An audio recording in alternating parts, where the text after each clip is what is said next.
یکی از وزرا به من گفت یه خاطره فلانی داره، اگر رفتی فلان شهر برو خونش بگو خاطره رو بگه. ما فلانی رو در مکه دیدیمش، رفتیم جای مقرش، گفتیم که یکی از وزرا فلانی گفته شما یه خاطره داری، او خاطره رو میشه به من بگی؟ گفت نه خاطره بدیه نمیگم. گفت حالا شما آقای قرائتی هستی برات میگم. بگم نگم؟ این خاطره 40 دقیقه گفت تقریبا و چقدر هم نعره کشید و گریه کرد و ما گریه کردیم. او 40 دقیقه رو من 3 دقیقه بر شما میگم، خیلی در هم میپیچم خاطره. ایشون یک عارضه پیدا میشه براش میفته. خب جمعیتی از پاسدارا دورش بودن و ایشون رو سری میبرن و میگفت یه مرتبه دیدم که گفتن شما آماده شد دنیای دیگه. خب ما وارد دنیای دیگه شدیم و گفتم چه کردیم؟ کتاب‌های نوشتیم. گفتم قبول نیست. جبهه قبول نیست. پیشنمازی قبول نیست. درس خارج گفتیم. بابا کتابخونه قرض الحسنه بابا هر چی گفتیم.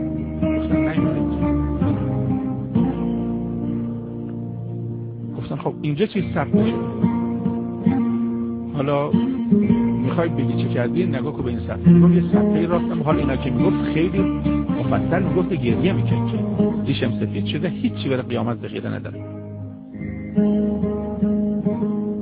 میگم یه صفحه بود که تمام ریز کارام رو صفحه آمد.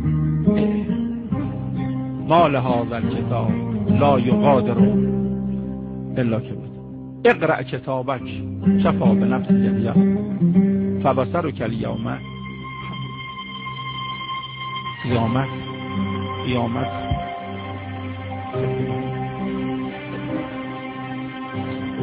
مجرم در قیامت گیجه پرناس سکا، پیشونیشو فلز میذارندش، تکوابه ها جباه ها جبهه پیشونه آقا ما کرد پول کابون دیده کسی ندیدی بام.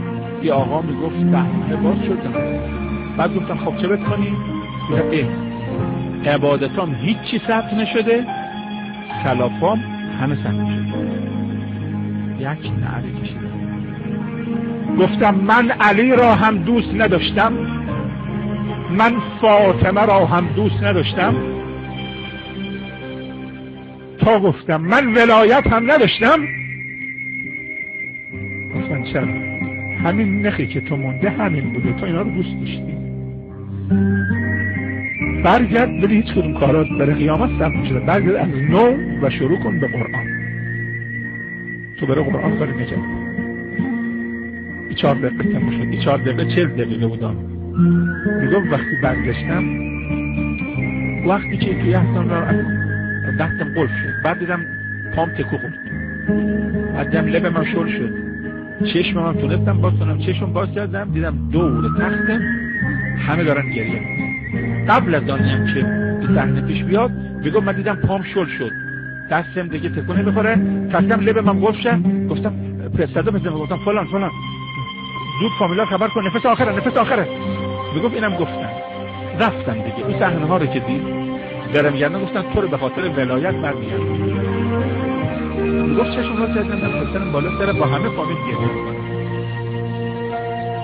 گفتم که من نعره هم کشیدم، چون وقتی دیدم دستم خالیه ولی هیچ کاری ثبت نشده نعره کشیدم. گفتم من فاطمه را دوست نداشتم، علی را دوست داشتم. میگفت چون نعره کشیدم، گفتم بی جلو در گوش بچه‌م گفتم آیا من نعره هم کشیدم؟ چون تو اون دنیا نعره کشیده بود.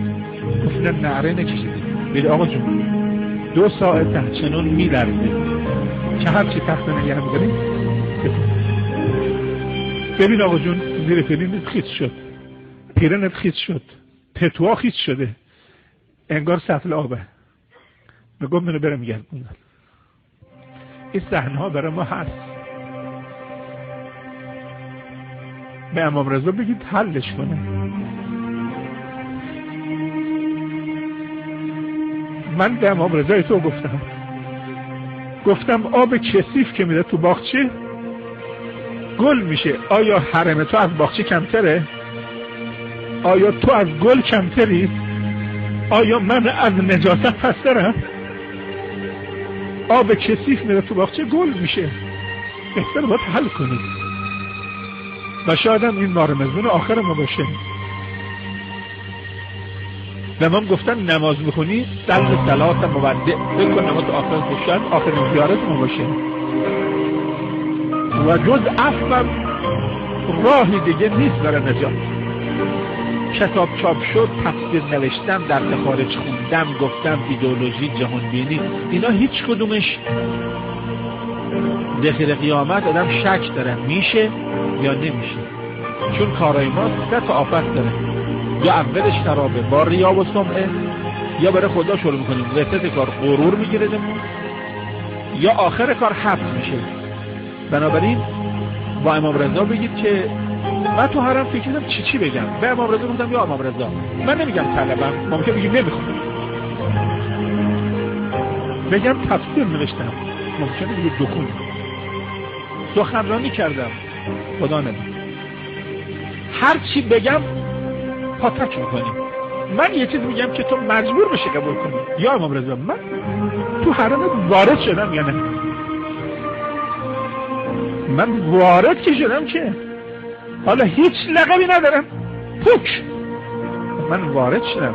ولی الوارده علی الموروده حق وارد شدم.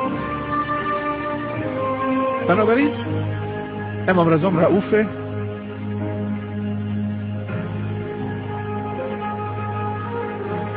خیلی هرچی میخواید از امام رضا بخواید انشاءالله که خداوند توفیق بده. دیشب رفتم تو حرم گفتم یا امام رضا میخوام در بنبست قرارت بدم، تسبیح مدر بردم 100 بار بهش گفتم به فاطمه به فاطمه به فاطمه به فاطمه به فاطمه به فاطمه، اینقدر 100 بار گفتم من باید نظر تو رو به خودم جلب کنم،